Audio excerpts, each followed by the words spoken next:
let's jump in and talk to us about the first question I always like to start off with is an overarching one of what is your philosophy behind failure, and how do you view that from a very kind of philosophical, nebulous view?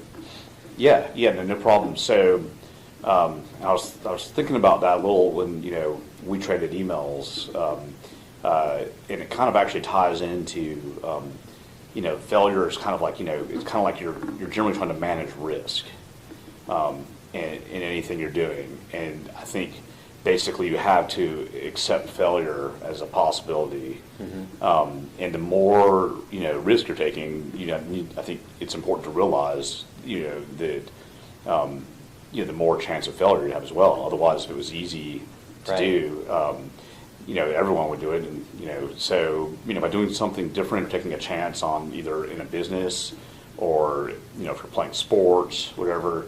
I mean, basically my philosophy has been you need to accept the risk involved with that, and kind of realize that bumps and failures come along with it.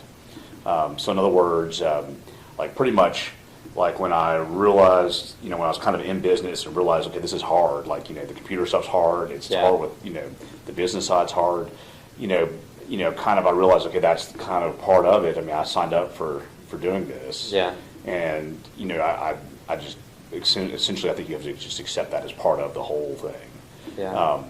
And so it's kind of like, I've talked about this before too, like, just in individual projects we're doing.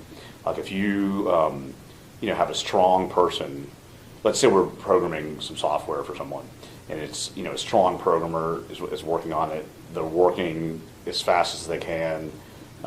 They're doing, the best they possibly can. They're responsible. They're smart. If they fail on a piece of it, or if they fail to meet a deadline, in some ways, you've done the very best you can. Yeah.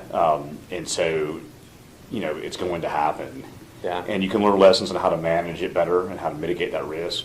But when you've done the best you can, that's pretty much all that I've been trying to do, and like all of our folks to do as well. And so, actually, the other day, one of our guys was telling me he was working on a real complex kind of web development / coding project, and he said, I'm just really stressed out a bit about this. It's like spaghetti. It was someone else's code he inherited. Yeah. And there was some time pressure on it, and he's like, it's too hard for me to explain to somebody else to bring him in to help. I'm just going to have to keep on cranking. And he's like, but I'm really stressed about it. I don't know if I'm going to make the client happy. Yeah. And so I told him, and this guy is a great coder. Like, he's very, very strong. So I basically said, there's really we took a chance by saying we could, we're taking this on, and I kind of feel like you're doing as much as you possibly can. And so if we fell at it, I mean, we did everything we could. Yeah. We left it on the table, and that's just part of this. Like, you can't be successful in everything.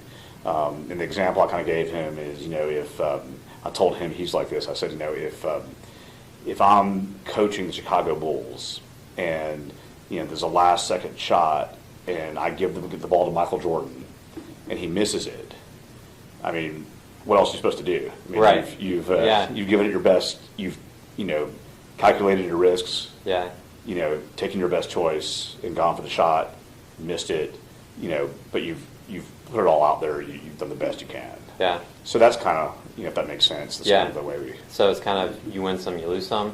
And that's an oversimplification, but after taking making decisive choices about risk and everything, and then from that point on, you kind of just the cards fall after you give it your best. Cards will fall. Yeah, I mean, I find we always want to learn from failure. Why doesn't this work, or how can we have mitigated it?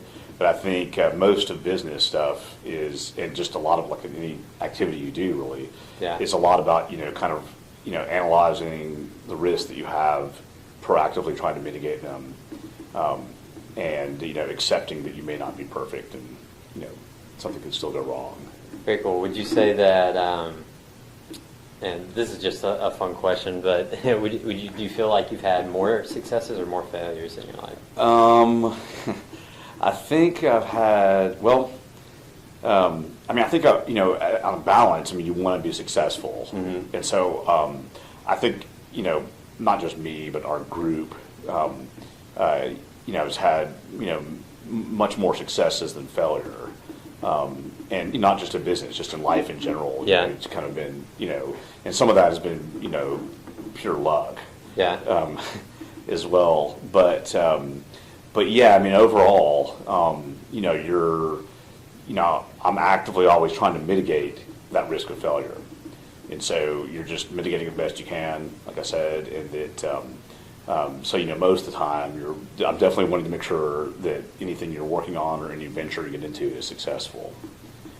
So overall, I'd say, not that I'm, much of a great success or anything, but just an average day, I'm, want to definitely have much more successes than I have failures.